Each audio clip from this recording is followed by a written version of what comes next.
First of all, we'll just start off that Russia will never be the first nation to use nuclear weapons. So if Russian nuclear weapons, whether they are delivered by Russian aircraft, Russian missiles, or Belarusian aircraft or Belarusian missiles, um, these weapons would only be used in retaliation for a nuclear strike carried out against either Russia or Belarus by by NATO or the United States. So the idea that this changes Russia's nuclear posture is wrong. What it has done is extended Russia's nuclear umbrella over Belarus.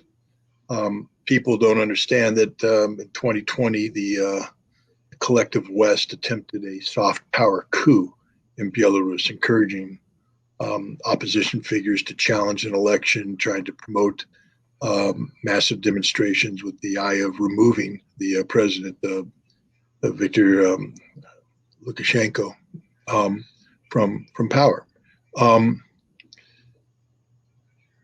And lately, there's been they continue to articulate in support of regime change in Belarus. So, given Belarus's expanding role in support of Russia's operations in the Ukraine, the potential for Belarusian forces to become engaged in combat operations against Polish forces, should the Polish forces be foolish enough to try and operate in Western Ukraine, the Russians have extended their nuclear umbrella, which basically says if you attack Belarus, you're attacking Russia, and nuclear weapons are on the table. Now, some people would say this is a provocative act, but it actually mirrors a similar policy that's been in place by the United States and NATO for some time now, where we have positioned currently 100 B-61 air-delivered nuclear weapons on the soil of 4 NATO nations, Turkey, Germany, the Netherlands, and Italy. And 5 NATO nations, these 4 plus Greece, have aircraft and air crew who are trained to use nuclear weapons and to drop these B-61 bombs. And in a time of crisis, the United States would turn these bombs over to those air forces so they could use them against Russia. So what Russia is doing is seeking to mirror that. They're going to build or complete construction of a nuclear storage facility. That facility will hold nuclear weapons that can be delivered by Belarusian Su-30 strike aircraft or Iskander-M missiles that Russia has already provided and trained the Belarusians up to speed on how to employ nuclear weapons. So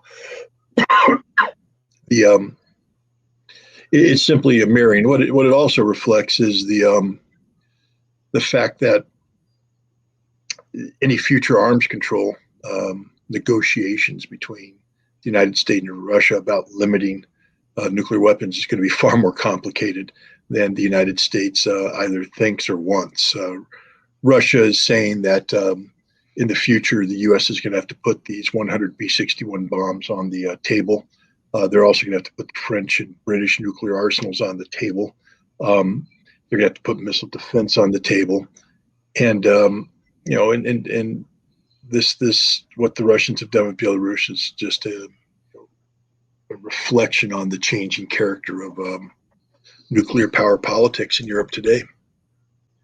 Well, I mean, I think Ukraine wants to do another counteroffensive. I think the United States and NATO likewise want them to do it, but wanting and doing are 2 totally different things. I mean, I always sort of joke about, I want to climb Mount Everest. I really do.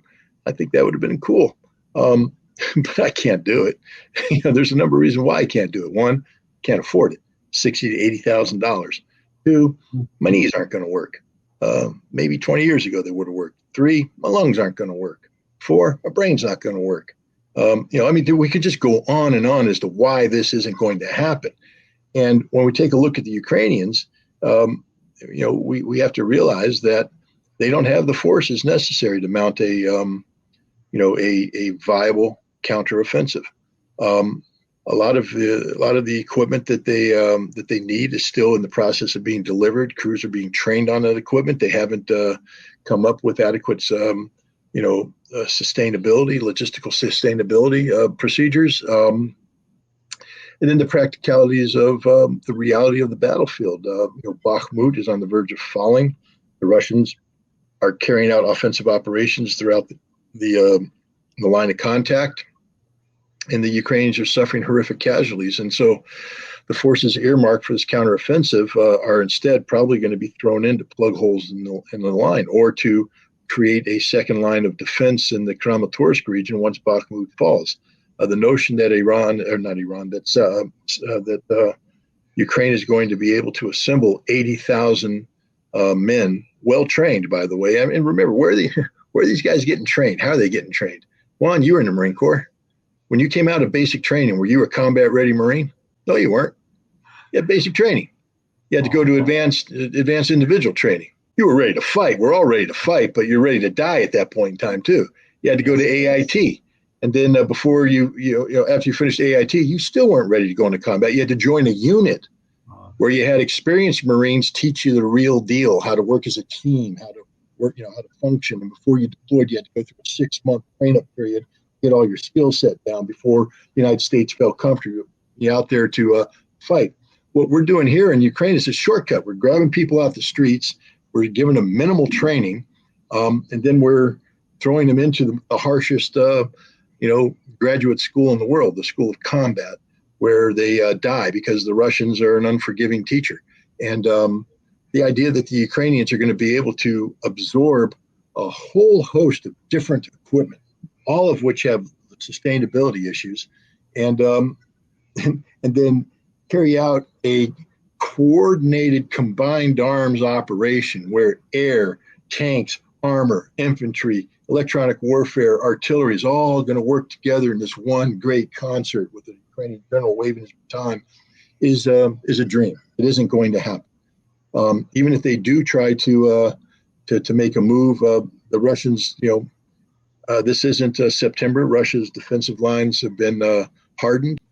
What the Ukrainians have right now is most of their units have suffered 80% casualties. So they have a small cadre of people left, but the people they're bringing in are guys that aren't even getting the full basic training. They're not even getting full AIT. They're being run through rush programs, just the basics. And now they're being thrown to these units, and then the generals are starting to draw lines on the map as if these units are capable of carrying out, the instructions they've been given.